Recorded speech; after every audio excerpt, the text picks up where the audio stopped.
Julius Caesar, the man whose name became a title.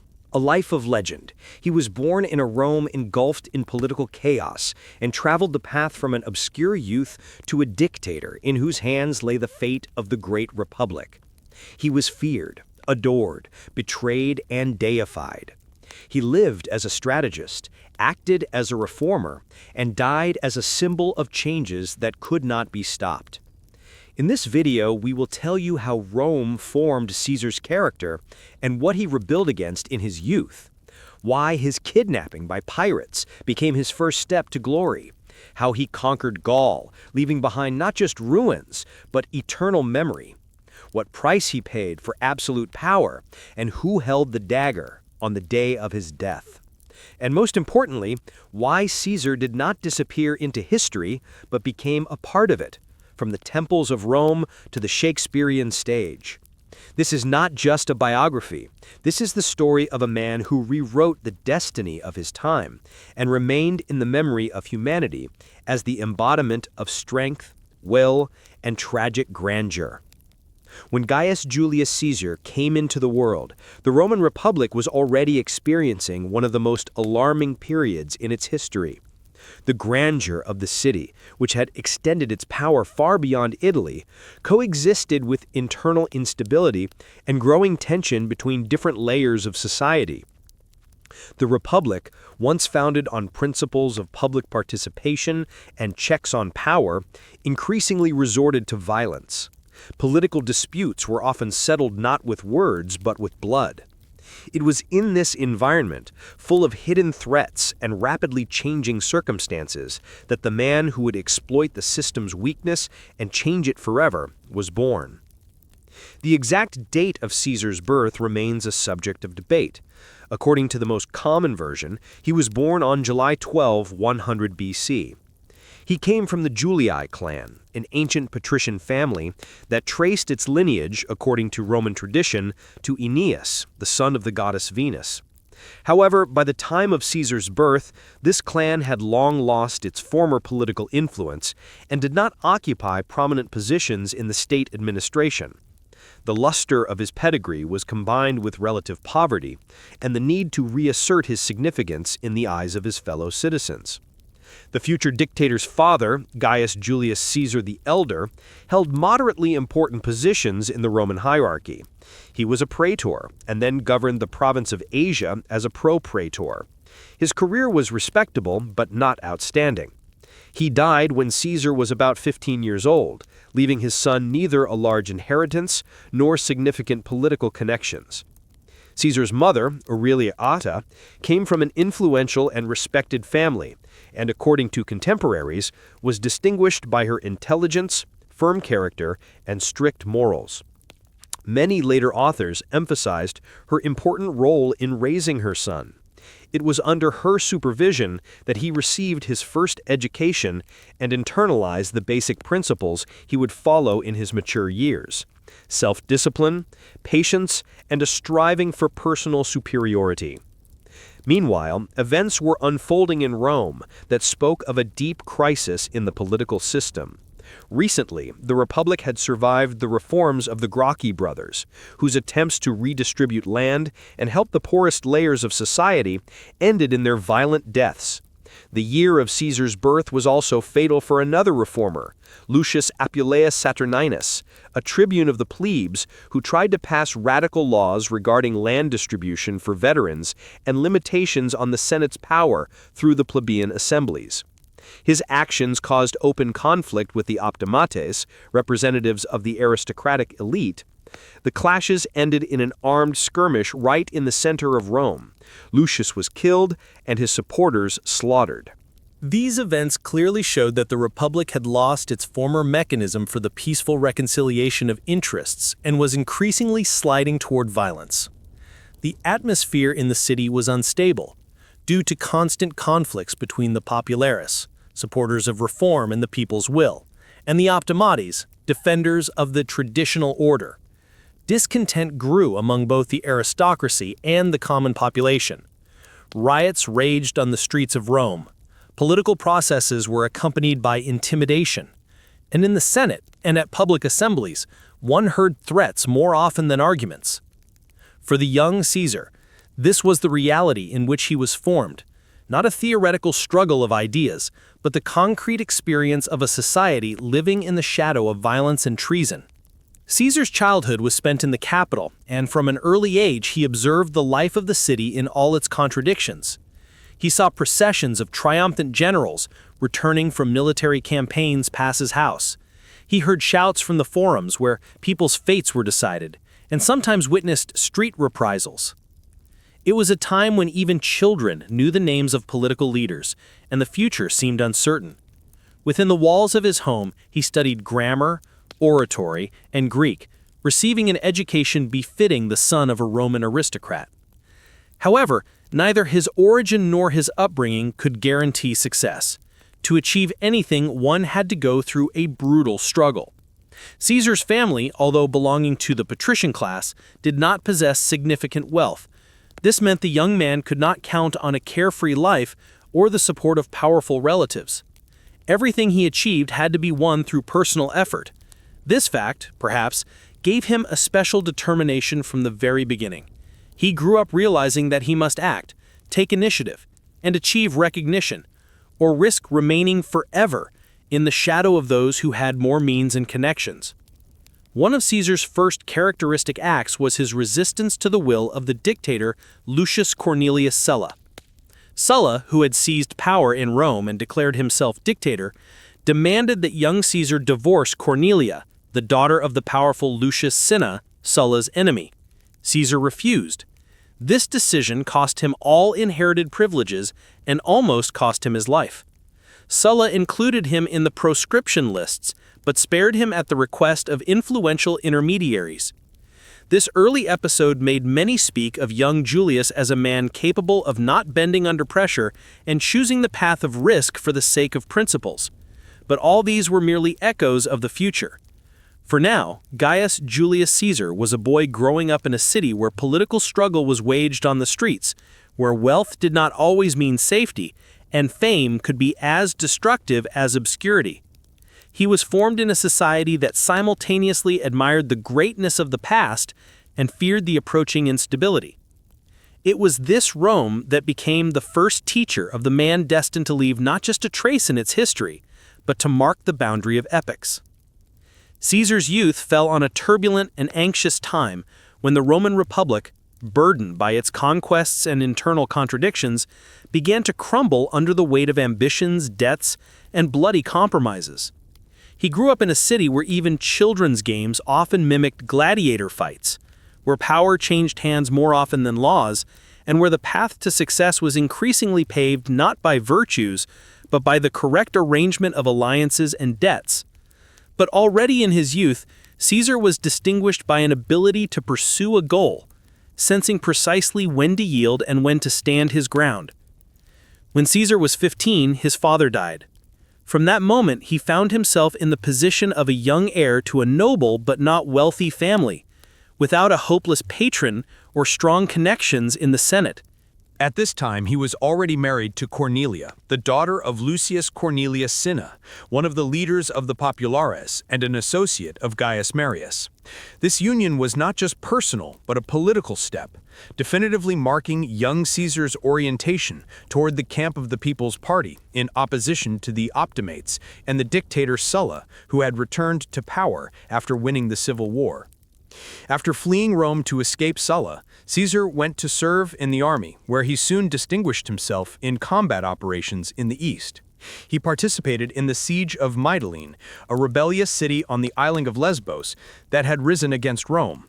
For his valor, he was awarded the Corona Civica, civic crown, an oak wreath, the highest military award given for saving the life of a Roman citizen in battle. Caesar would wear this wreath with pride all his life, even in his mature years, as a sign of his personal valor, not ostentatious, but earned on the battlefield. After military service, Caesar went to Rhodes to continue his education in rhetoric.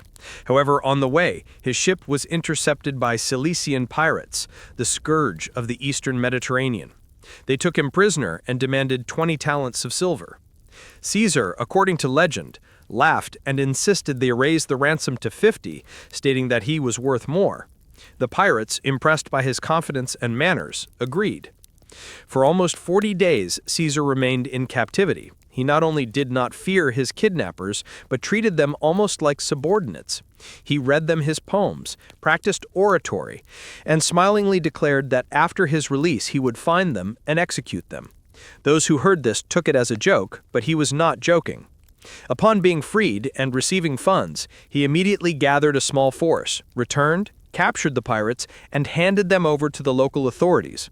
When they delayed the sentence, Caesar personally organized their execution. He crucified them, just as he had promised.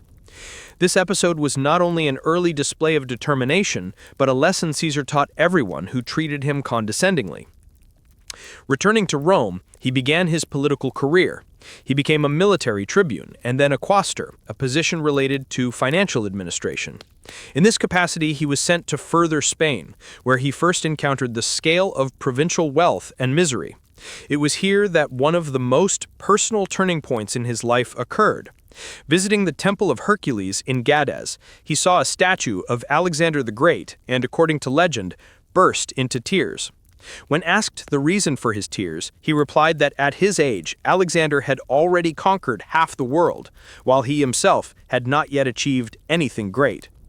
These words may have been embellished by later biographers, but they accurately reflect Caesar's internal drive, not just to be successful, but to enter history. After returning from Spain, he began to advance along the cursus honorum, the sequential ladder of magistracies. His next important step was the aedileship. As aedile, Caesar and his colleague were responsible for organizing public games, spectacles, and festivals.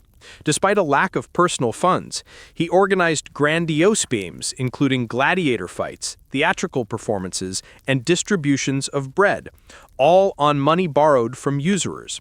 These expenses plunged him into debt, but simultaneously brought him wild popularity among the common people, who enthusiastically accepted such gestures.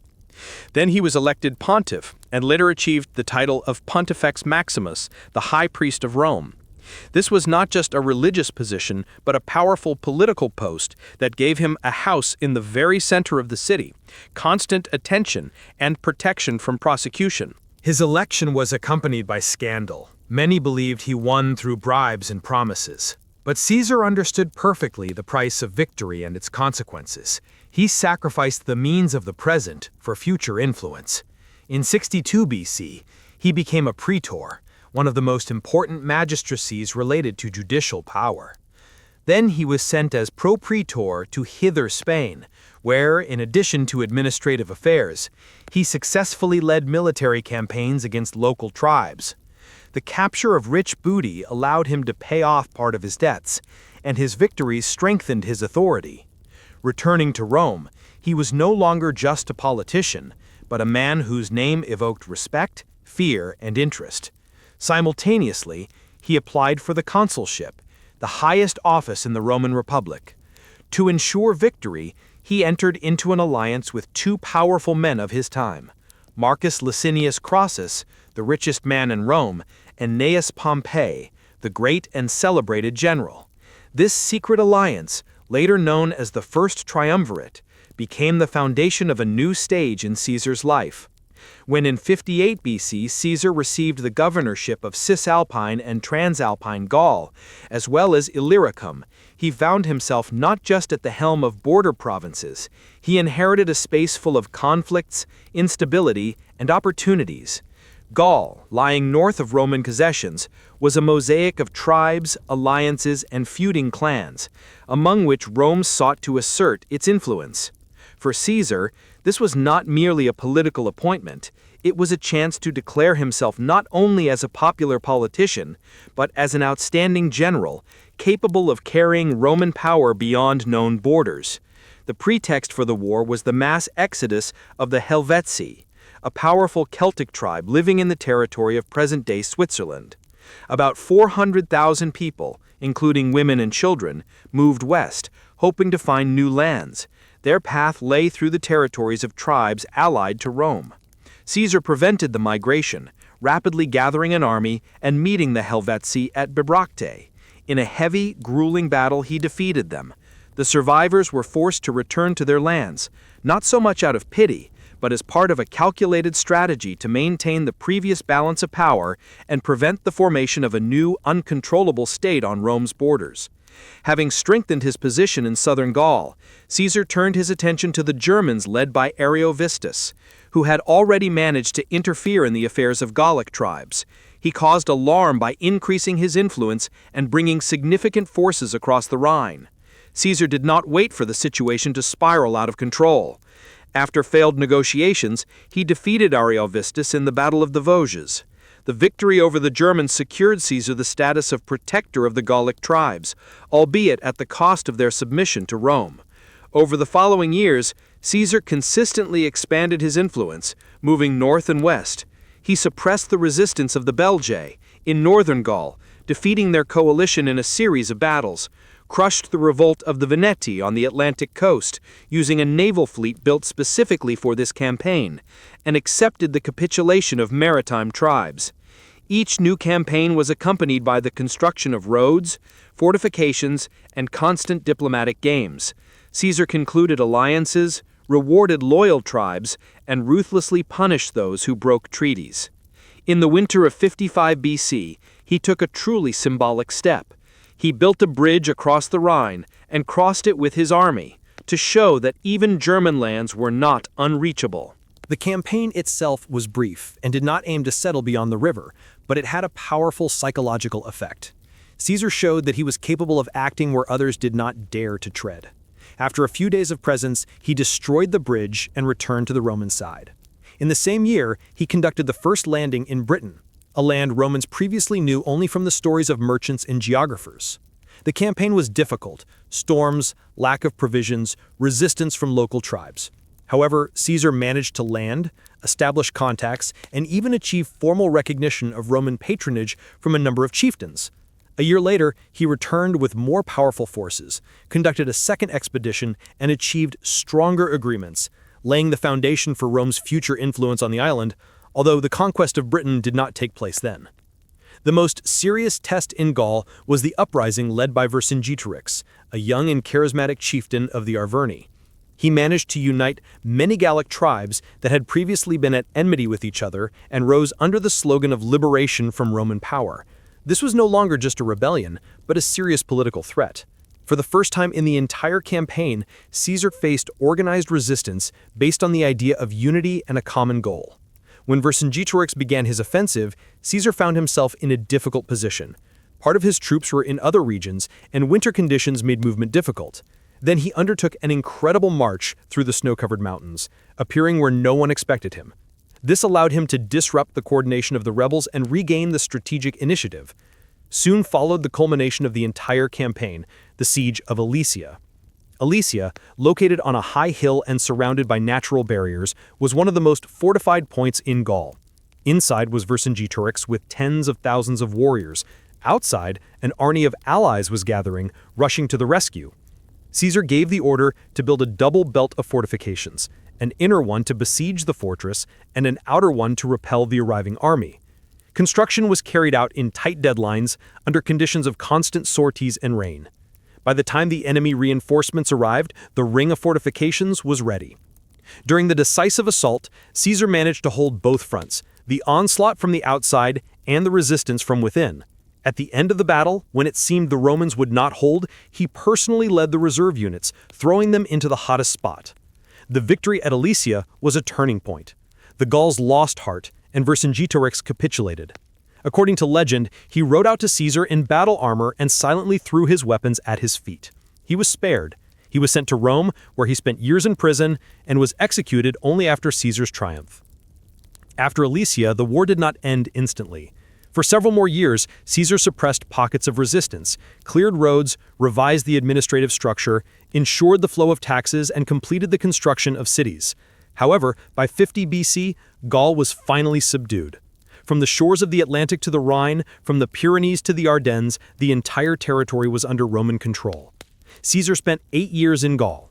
During this time, he won more than 300 battles, conquered more than 50 tribes, took hundreds of fortified cities, and did with his army what would become the source of his power in the future. His legions became rich, hardened, and unconditionally devoted to their commander. He formed not just an army, he created an instrument of will that obeyed not the Senate, but him personally. His authority as a military commander became undeniable, and news of his victories was a constant source of tension in Rome. While a dispute was flaring up in the capital between supporters of the Republic and the growing ambitions of the general, Caesar looked south. He knew that everything he had conquered in Gaul could be lost if he did not take the next step, and that step was inevitable.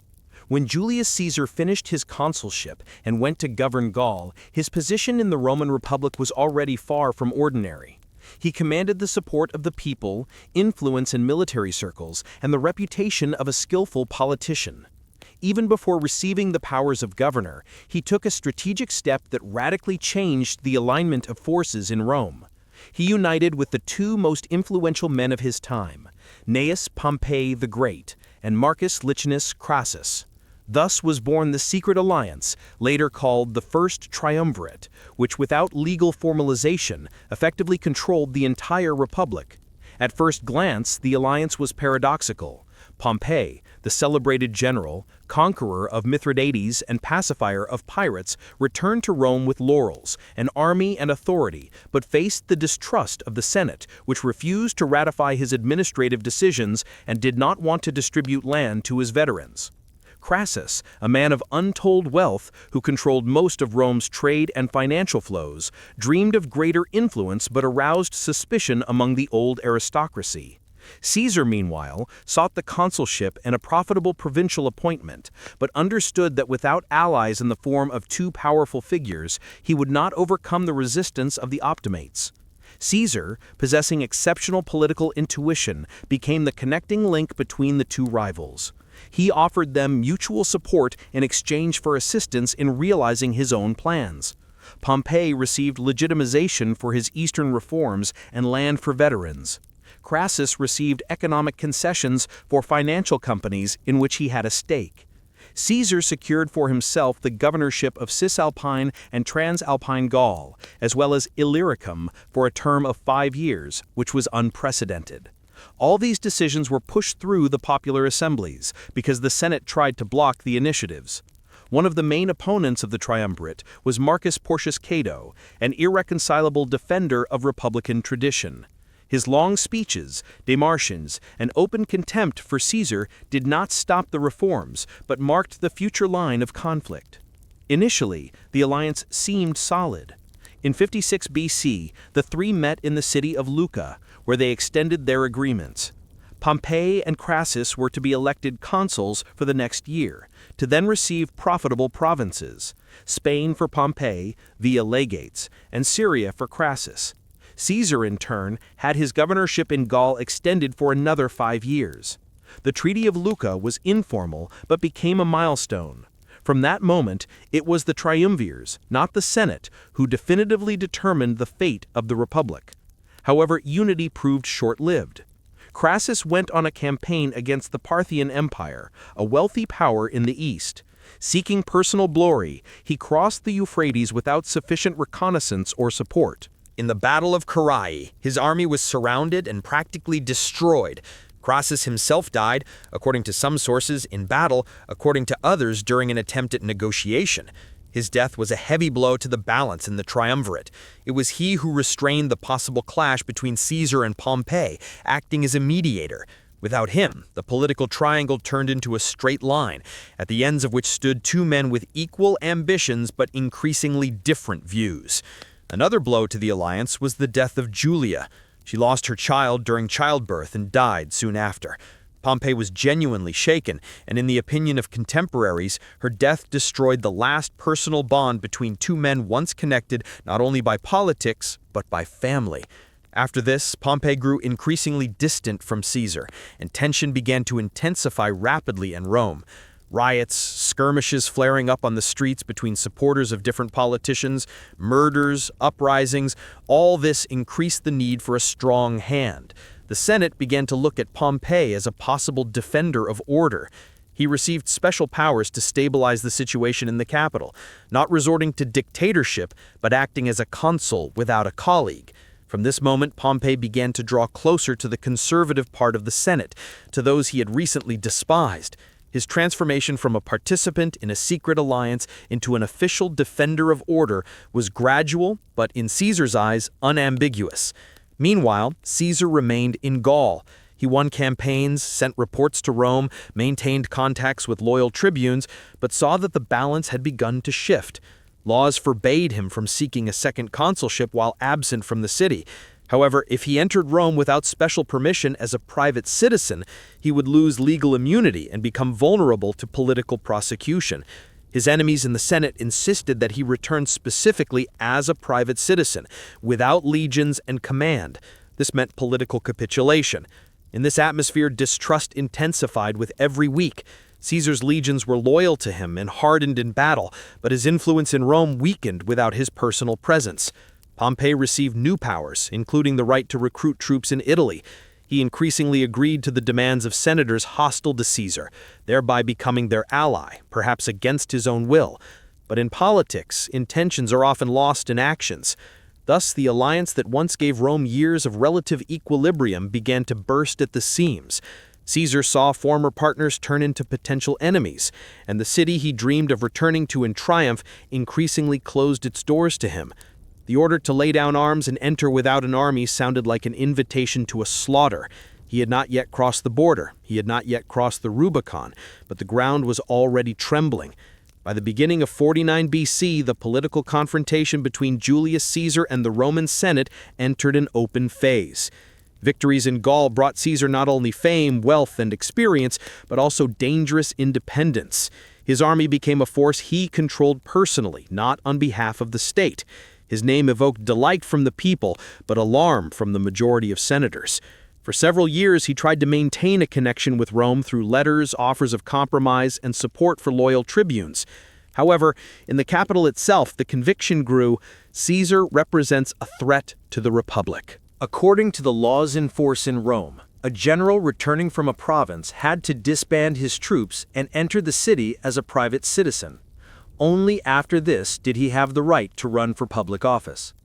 Caesar insisted that he be allowed to run in absentia to preserve legal protection and not appear unarmed before his opponents, but the Senate refused. Moreover, under the influence of Pompey and his supporters, the Senate passed a decree demanding that Caesar immediately lay down his command. Otherwise, he would be declared an enemy of the Republic. Caesar understood. If he submitted, trial, confiscation of property, and possibly exile awaited him. He found himself in a position where the choice between obedience and resistance left no room for compromise. His legions were devoted to him personally, had gone through dozens of battles with him, and followed him not out of duty but out of trust. Standing at the northern border of Italy, Caesar approached the river Rubicon, an unremarkable but legally significant boundary separating his province from Italy, where he would lose the powers of a proconsul. The law forbade crossing this border with an army. According to Plutarch, in a moment of hesitation, he uttered the words "Alea iacta est," the die is cast, and ordered his soldiers to cross the river. This step was not just a military action, it marked the beginning of a civil war and the destruction of the Republican balance. At first he had only about 5,000 men, the 13th Legion, but moving south he quickly gained momentum. Local garrisons offered no resistance. Cities opened their gates, and officers and soldiers sent by the Senate either retreated or defected to his side. Caesar issued strict orders: do not loot, do not kill, do not violate local orders. He wanted to show that he was coming not as a conqueror, but as a liberator. News of the crossing of the Rubicon caused panic in Rome. The Senate, not expecting such decisive action, gathered in an emergency session. Pompey, possessing extraordinary powers, assured them he could quickly mobilize troops and repel the offensive, but his calculations proved wrong. Most of Italy came under Caesar's control in just a few weeks. When it became clear that holding Rome was impossible, senators began to hastily leave the city. Pompey also left the capital, heading for Brundisium, where he gathered a fleet and parts of the army to cross to the Balkans. With him went many magistrates, consuls, praetors, as well as a significant part of the equestrian class. Caesar did not linger in Rome. He understood that the main threat was not in the empty city, but in the man who carried away the strength and resources of the Republic. He began a rapid advance south, occupying cities without a fight. Military clashes on Italian territory were almost completely avoided. The episode in Brundisium proved especially important. Caesar arrived there when Pompey had already loaded most of the troops onto ships. He tried to blockade the port by building a barrier, but did not manage to finish the work. Pompey departed for Epirus, avoiding a direct clash. This was a strategic failure for Caesar, but his campaign in Italy ended in complete victory. In 60 days, he subdued the Apennine Peninsula without significant bloodshed. After this, Caesar returned to Rome not as a tyrant, but as a man who had restored order. The Senate, purged from opponents, recognized him as consul, and soon dictator, albeit for a limited term. He began to stabilize the situation, returned exiles, canceled decisions made in haste, and partially restored the work of republican institutions. This was a demonstrative gesture. He was not destroying the old system. He was, as it were, returning stability to it. He wanted to show that he was not destroying Rome, he was saving it from anarchy. However, he could not stay in Italy. The war was just beginning. Pompey took with him a large army and the allied fleet. He was supported by the eastern provinces, Egypt, Greek cities, and a significant part of the senatorial nobility. To win, Caesar needed to force a battle, cross the sea, and break the resistance of those who declared him a usurper. But all this was still ahead. For now it all began with one man, throwing his cloak over his shoulder, without heralds, without Senate decrees, without harps and laurels, stepping into the cold water of a small river and thereby crossing out the old order. When Caesar completed his rapid march through Italy and entered Rome, his position was confident but far from absolute power. His main opponent, Gnaeus Pompey, had not fallen, surrendered, or disappeared from the political scene. He had departed for the east, where he retained the support of wealthy provinces, fleets, and parts of the senatorial nobility.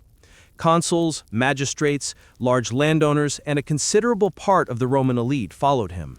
From this minute, the war acquired a new scale and direction. It moved deep into the Mediterranean, to the Greek shores, to lands that still remembered the conquest of Alexander and the calculations of the kings of the Hellenistic world. In the spring of 48 BC, Caesar crossed the Adriatic Sea to Illyria. He arrived there with limited forces, not waiting for the entire fleet, part of which was caught in the storm and delayed. The enemy fleet, under the command of Marcus Calpurnius Bibulus, dominated the sea, intercepting supplies, and the Caesarians began to experience food shortages. However, Caesar, despite the numerical and tactical imbalance, occupied advantageous positions and began to wait for the arrival of reinforcements, simultaneously sending troops on sorties and demonstrating confidence to prevent panic in the ranks. Meanwhile, Pompey concentrated his army in Thessaly, a region with a rich network of cities, food, and loyal nobility. His army numbered more than 40,000 infantry, strong cavalry, and many auxiliary detachments.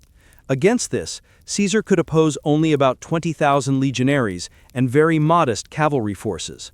Pompey was advised to wait, relying on numerical superiority, supplies, and the moral fatigue of the Caesarians. And for a long time he followed this advice, until pressure from the senators accompanying him became too persistent. They wanted a quick, loud, and decisive victory. The battle took place in the summer of 48 BC near the city of Pharsalus.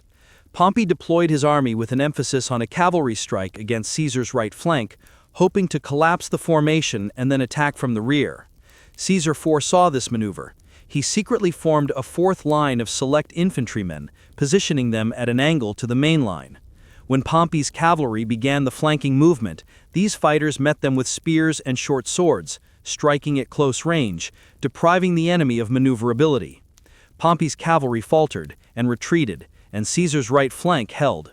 The main line of Caesarians moved forward. The veterans acted cohesively and coolly. Pompey's army, despite numerical superiority, was poorly cohesive. It contained both raw recruits and allies not ready for an organized retreat. When their flank collapsed, the formation began to disintegrate. Panic seized the entire army, and soon even those who stood in the center until the last began to flee. Pompey himself, seeing the collapse of the camp, threw off his insignia and left the battlefield, hiding in the nearest settlement. He did not stay there long, then went to the coast, from where he soon sailed toward Asia Minor, and then to Egypt. Caesar's victory at Pharsalus was complete. About 20,000 soldiers were taken prisoner, including dozens of senators and magistrates. Caesar, true to his policy of moderation, released many of them, limiting himself to promises of neutrality. He did not organize reprisals and did not seek demonstrative revenge. His goal was higher. He wanted to demonstrate that he was waging not a war of annihilation, but a struggle for order and stability. Pompey, meanwhile, reached the shores of Egypt, a kingdom formerly under Rome's protection, but actually immersed in a dynastic crisis. The young king Ptolemy XIII nominally occupied the throne, but power was shared among his regents and military advisors. His sister and former co-ruler, Cleopatra VII, was exiled from Alexandria, and a secret struggle for power was underway in Egypt. Pompey counted on an alliance, on recognition of his services to Rome, but reality turned out differently. Ptolemy's advisors feared Caesar's wrath.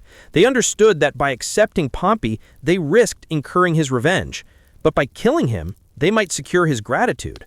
Choosing the latter, they organized the assassination. On September 28th, on a boat near the shore, Pompey was stabbed by Egyptian soldiers. When he stepped onto land, his body was thrown on the shore, and his head and signet ring were sent to Caesar as a gift. Caesar's reaction was not what they counted on. Receiving the head of the man with whom he was connected not only by political conflicts, but by years of alliance and kinship, he turned away, as Plutarch writes, and wept. By his order, Pompey's body was found and given a dignified burial. It was a moment not of triumph, but of silent realization of the cost of war between Romans. Caesar arrived in Alexandria with a small army. His presence was perceived ambiguously. Part of the court saw him as a defender of order, part as a threat to power. He declared that he had arrived in Egypt not as a conqueror, but as an arbiter, to execute the will of Ptolemy XII, the father of the current king, according to which Rome was to guarantee order in Egypt. He demanded that Ptolemy and Cleopatra appear before him to resolve the succession dispute. Cleopatra, who was in exile, seized the moment. According to legend, she infiltrated the palace secretly, hiding in a rolled-up carpet which her supporters delivered to Caesar's chambers. The effect was stunning. He saw not just a young queen, but a charismatic and intelligent woman who clearly understood the political game. A connection was quickly established between them, combining personal attraction and mutual benefit. Caesar decided to support her claim to the throne. This decision caused outrage in Alexandria. Soon riots began. The army loyal to Ptolemy moved against Caesar, and a real street war broke out in the capital. The Romans found themselves virtually besieged. Even a significant section of the Library of Alexandria was burned. When fighting spread to the warehouses and wharves, the situation became critical. Caesar did not retreat. He fortified quarters, arranged for reinforcements by sea, and soon received help from allies in Syria. A prolonged but organized campaign to restore control began. He acted not as a chance guest, but as a ruler confident in his right to intervene. Here, in a foreign land, far from Rome, far from the legions that brought him fame, Caesar again found himself in the center of a political vortex, but now in the role of one who judges kings and establishes equilibrium. And even though not everything was decided yet, it was becoming clear. Even in a foreign capital, even under the arrows of rebels, he continued to assert power. When Caesar, having completed the Alexandrian campaign and consolidated Cleopatra's position on the Egyptian throne, left the banks of the Nile, he returned not just as a victor, but as a man to whom not only enemies, but the very structure of the Roman state had submitted. His path from a patrician with a dubious political future to the pinnacle of power was rapid, and now a new stage opened before him, governing a state no longer limited by republican frameworks. His return to Rome was accompanied by lavish triumphs that lasted several days in a row. He celebrated victories in Gaul, Egypt, against Pharnaces and Pontus, and against Juba and Numidia. These campaigns were combined into a single celebration, and Rome, stunned by the scale of the festivities, saw in Caesar not just a general, but something more. Captive kings marched through the streets, treats abounded, grandiose spectacles were organized, and bread, wine, and money were distributed to the people. Everything happening said one thing: a man had appeared in the Republic whose power surpassed all predecessors. The Senate, having lost influence, began to confirm powers for Caesar previously unthinkable within the framework of the law. First, he was granted dictatorial rights for a term of 10 years. Then he was declared dictator perpetuo, dictator for life, and also received the title imperator, used as part of his name. His image began to be minted on coins during his lifetime, the first case in the history of Rome. He received the right to appoint magistrates and senators and to control elections and legislative initiatives. Although institutions formally continued to function, they now merely ratified decisions made by him in advance. But Caesar did not limit himself to strengthening power. He truly began to rebuild Rome. First and foremost, he undertook calendar reform. The lunar system, which previously drifted from the astronomical cycle, led to a shift in seasons. With the help of the Egyptian astronomer Sosigenes, he implemented reform, introducing the Julian calendar based on the solar year. Intercalary months were abolished, a leap year was introduced, and the start of the new year was officially moved to January 1st. This system remained in force until the 16th century and was accepted almost unchanged by the Christian world. Caesar also carried out land redistribution. He founded new colonies in Spain, Gaul, North Africa, and the Balkans, where veterans receiving plots were stationed. This relieved tension among retired soldiers and simultaneously expanded the sphere of Roman influence. On the Apennine Peninsula, he carried out confiscations and land redistributions in favor of the poorest citizens, trying to weaken social stratification and secure himself against possible unrest. He also expanded the circle of Roman citizens, granting citizenship rights to many residents of Gaul and Spain. This decision shocked aristocrats who considered citizenship an exclusive privilege. But Caesar looked broader. He saw the empire as a unified whole where loyalty was more important than origin. In the tax sphere, he regulated the work of tax farmers, introduced limits on interest rates, banned arbitrary arrests for debt, and reformed tax distribution in the provinces, which led to a significant reduction in abuses. He sought to turn provinces from a source of profit for the Roman nobility into a stable part of the common state. Steps were also taken to reform the court and administration. Caesar increased the number of senators, partially including representatives of the provincial nobility, created a new hierarchy of courts, shortened hearing times, and abolished some archaic procedures. He actively recruited educated people to administration, regardless of their origin. Among his close associates were both patricians and equestrians, both Romans and Greeks. He dreamed of large-scale construction projects, draining the Pontine marshes, digging a canal between Rome and Ostia, expanding the harbor, building a new forum and libraries. He began building the Forum of Caesar, investing huge funds in it, and conceived a census of the entire population of Italy to update and clarify the tax base. But the more he strengthened order, the more apparent the personal nature of his power became. Statues of him began to be placed in temples. Altars were dedicated to him. He was called Father of the Fatherland. During his lifetime, he was accepted as a demigod. He appeared in the titular formula of oaths. Coins were minted with his face, and priests founded the cult of the divine Julius while he was still alive. He refused the royal crown when Mark Antony handed it to him during the Lupercalia festival. But no one doubted that he increasingly thought of power surpassing republican forms. His personal manners remained outwardly modest. He wore a simple toga, often refused a personal guard, listened to petitions personally, and appeared on the streets without pomp. But reality no longer matched this mask. All decisions were made with his approval. The entire order depended on his will. He became the one whom no one could curb, and whose fall, if it happened, would inevitably entail upheaval. Rumors that he wanted to accept royal power, if not in Rome, then somewhere in the provinces, intensified. Some said he intended to move the capital to Alexandria or Ilium.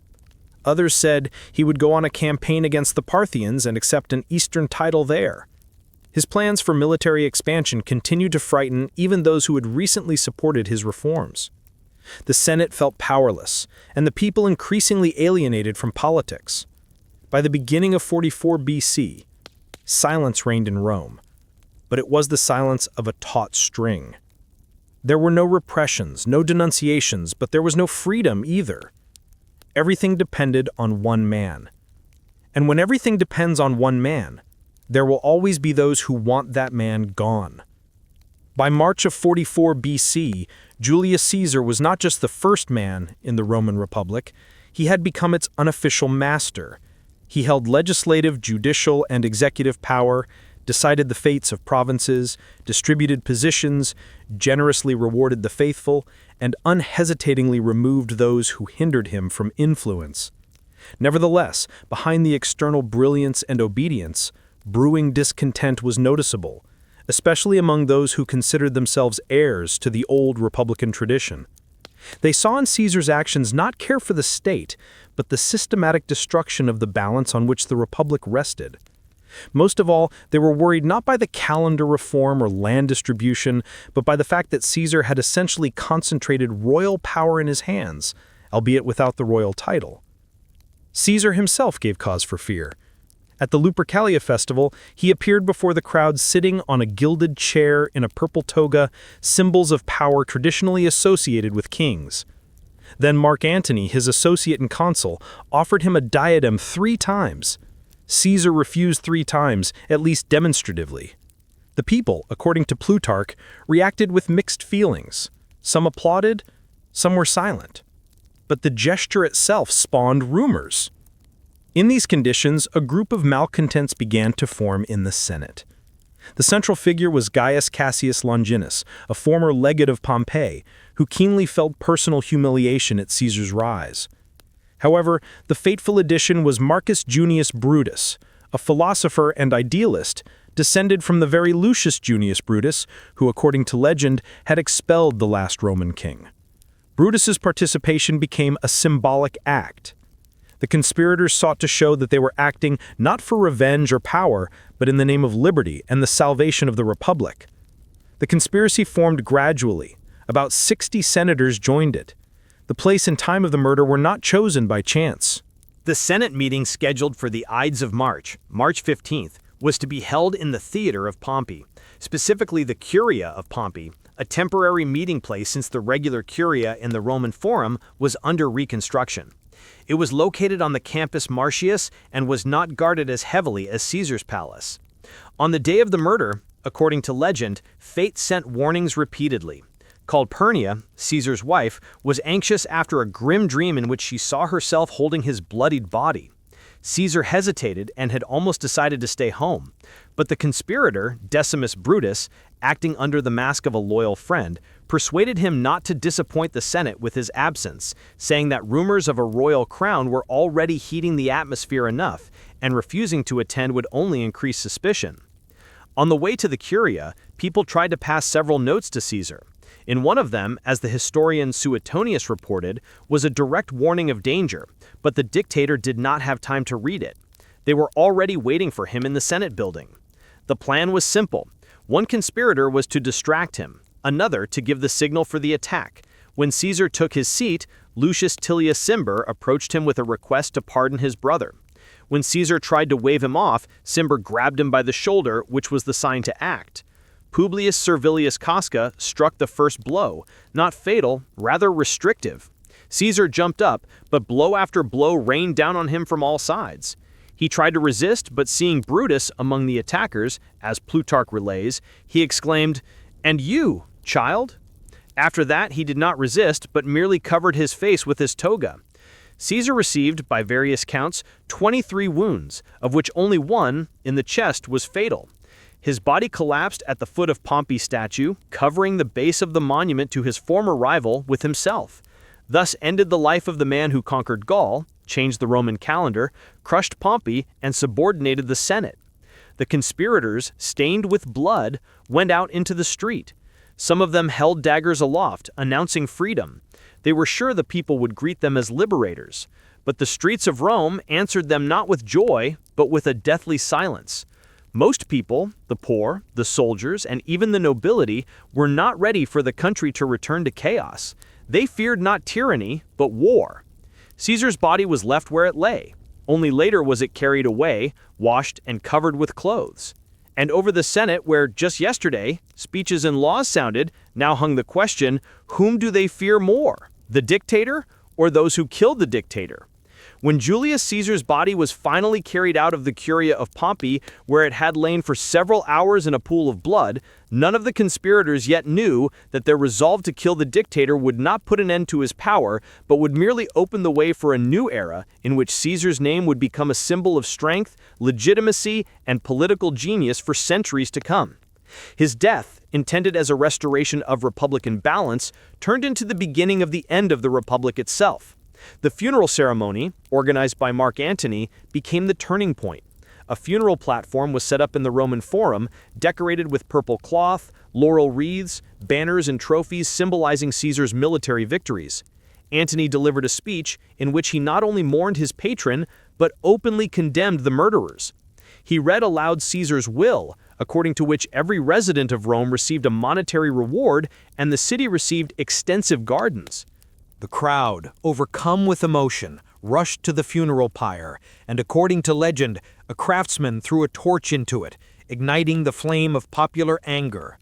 The farewell to Caesar turned into a spontaneous uprising, and it was then that the image of the dictator began to turn into a figure of almost divine scale. Soon the Senate was forced to officially recognize Caesar as divine, and a temple was built in his honor in the Forum. An altar was established at the cremation site, to which Romans began to bring sacrifices. The official cult of Caesar was the first instance where a Roman politician was deified soon after death. This set a precedent that changed the perception of power. From now on, it could be not just legal, it could be sacred. But the most powerful manifestation of his immortality became the man mentioned in the will. Gaius Octavius, Caesar's grandnephew and adopted son, was declared his heir under the name Gaius Julius Caesar Octavianus. He began a path that would lead him to power over the entire Roman world. It was he who would finally end the Republic, defeat Mark Antony and Cleopatra, establish the Principate, and receive the title Augustus, the first Roman emperor. Thus, Caesar's murder did not restore the old order, but only accelerated its fall. From now on, power in Rome would be transferred not through elections, but by right of succession and force. Caesar's legacy was also reflected in the language of power. Even during his life, his name became a title, Caesar, which after his death would be worn by every Roman emperor. Later, it would turn into an independent word denoting supreme power, Kaiser in the Germanic world, and Tsar in the Slavic one. Thus, the name of one man grew into a political category. Caesar also left a literary legacy. His commentaries on the Gallic War are not just military chronicles, but a model of concise and precise Latin style. Written in the third person, they combined a report on campaigns with a subtle political message, justifying his actions before Rome. These works became mandatory material in rhetorical schools, survived the centuries, and formed the basis of classical education in Europe. The cult of Caesar continued to grow for centuries. He was respected in Rome and far beyond its borders. In the Middle Ages, monarchs seeking legitimization of their power turned to Caesar's image. In the Renaissance, he became a symbol of Roman grandeur and political art. Machiavelli viewed him as a model of efficiency and ambition. Shakespeare immortalized the drama of his death in a tragedy where the phrase "et tu, Brute" rang out, becoming eternal. In the 19th century, Caesar became a benchmark for generals and revolutionaries. Napoleon Bonaparte studied his biography with almost religious attention and considered him an example of the ideal ruler. Caesar's image inspired not only monarchs but revolutionaries, not only historians but poets. Even in the 20th century, the figure of Caesar provoked heated debates. He was considered a harbinger of authoritarianism, but at the same time a model of brilliant strategic thought, reformist courage, and political intuition. He was seen as both a destroyer of the old order and a builder of a new world. His figure became a universal symbol of power, fate, and responsibility before history. But most importantly, Julius Caesar became one of the few people in history whose name survived not only his era, not only his lineage, but his state. He remained in the memory of humanity as the embodiment of the idea that the will of one man can change the fate of millions. He was and remains a living participant in history, not just a Roman general or dictator, but a myth, an example, a legend. He became the archetype of power, with its brilliance, risk, loneliness, and the inexorability of the end. Thus ended Caesar's life, in blood, at the foot of his former enemy's statue. But a life of another kind began, long, undying, woven into the fabric of world culture. Empires crumbled, capitals perished, languages vanished, but the name Caesar remained. And perhaps it was on that March afternoon, when he was betrayed and killed, that his immortality truly began.